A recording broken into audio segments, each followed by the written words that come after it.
speaking of things we know are good for us but tend to avoid it, our next speaker is Jessie George with a talk called The Workout You've Been Skipping.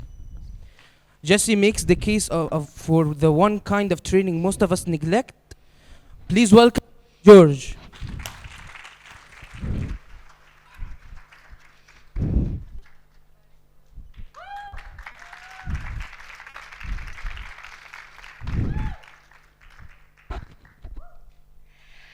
I have a question. What if I told you that you could travel through time, become a hero, a villain, a genius, all without leaving your pajamas? Now, what if I told you it's not a pill, it's not meditation, but something much simpler? This, a book. Now, before you roll your eyes at me and think, oh great, just another person telling me to read more. Well, hear me out. Because what I'm about to tell you isn't about being a bookworm or about getting better grades. It's about what happens inside your brain when you read and why your brain is starving for it. So, here's the reality we live in. We live in a world surrounded by fast content, and our brains have adapted to take in information the same way we scroll on our phones. Fast, continuous, and in short bursts. A report that came out in 2022 found that the number of young adults who read for pleasure has dropped by over 30% in the last 2 decades. And among teenagers, nearly half said that they've read 0 books for enjoyment in a given year. We're not just losing a hobby. We're not just losing stories we could tell to our friends and family. We're losing a specific area of our brain that could only be activated while reading, and that's something a lot of people don't know. So let me tell you what happens inside your brain during 3 different activities. First, watching a movie. When you're watching a movie, the visual cortex processes images, while the auditory cortex processes sounds. But the problem is, everything's already pre-made. The faces, the voices, the scenery, everything's just handed to you. Your brain doesn't need to build anything new. It just absorbs. Now, listening to an audiobook or a podcast. This is better. When you're listening, your brain activates an area called the Wernicke's area. The Wernicke's area is responsible for language comprehension. But the problem is, you're going at someone else's pace, and you're still mainly receiving. Now, reading. When you read, you're not just processing words on a page. You're building an entirely new world from scratch. A study that came out in 2013 asked participants to read a book over the span of 9 days. What they found was remarkable. They found that reading activates an area called the central sulcus. The central sulcus is the brain's primary sensory and motor region. That means if you were to read about a character running, the part of your brain that controls running would light up. Or if a character were to pick up an object, the motor cortex would get activated. That means the mind doesn't just understand the story, it lives it. And it doesn't just stop there. There's another study that came out in 2006 which found that reading specifically fiction helps with empathy.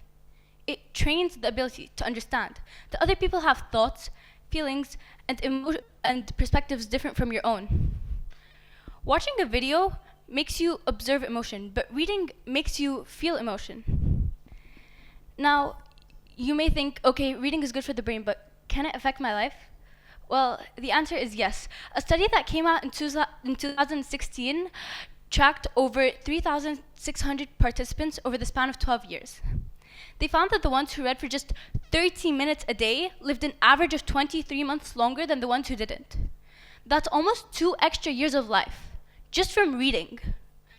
Research is controlled for age, health, and gender, but the effect still remained. And there's another study that came out in 2009, which found that reading just for 6 minutes helps reduce stress by over 68%. That's more than going for a walk, drinking tea, and listening to music. You may wonder why.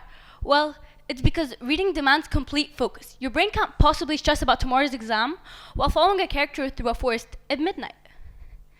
And to me, reading was never just something I did. It was somewhere I went. Ever since I was a little girl, I've had this passion for reading. I'd read anything I could get my hands on. At one point, the Oxford English Dictionary, for fun. Looking back, that might have been a bit extreme, but to me, it was never boring, because reading isn't just words on a page, it's how you can live 1,000 lives without leaving your room. It's how you can travel through time and step into minds completely different from your own. It's almost like putting on a new pair of eyes. And those quiet hours I spent alone with a book helped shape the way I think, the way I feel, and how I understand the world around me. So think of your brain as a muscle. When you're watching a video, it's like watching someone else work out. The workout is in front of you. Your eyes are open, but you're doing absolutely nothing. When you're listening to an audiobook or a podcast, it's like someone guiding you through a light stretch. You're moving, it's helping, but there's no effort. But reading is a full workout.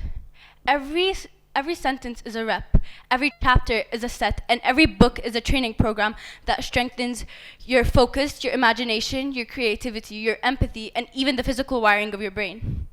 And just like fitness, the results don't come from day one. They come from consistency. Now, I want you to imagine something. I want you to imagine your childhood bedroom. Not just any generic room, but the room you grew up in. Like what color were the walls, where the light came from, what was on the floor. Don't leave out a single detail. You just did something no video can do. No algorithm fed you that image.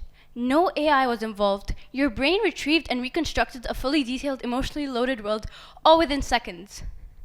The difference between watching a video and reading is when you're watching a video, you get someone else's version, but when you're reading, you get your own version. So now what? What's the solution? Well, it's not to read 100 books a day. It's not to become a walking library. It's to start small. You only need 2 steps and 10 minutes. That's it. First step, replace any passive activity with just 10 minutes of reading. It could be on your way to school, during break, before bed. It's only 10 minutes, but there's so many benefits to it. Second step, choose fiction sometimes because fiction is known to help with empathy. Anyways, speaking of solutions, in the UK, the NHS started prescribing books to patients with anxiety and depression. It's called bibliotherapy, and clinical trials proved it works just as well as some first-line treatments. Also, at Stanford, neuroscientists are using fMRI scans to study reading as targeted brain training for aging and early cognitive decline. So reading is no longer just an activity, but it's medicine. We live in a day and age that rewards speed.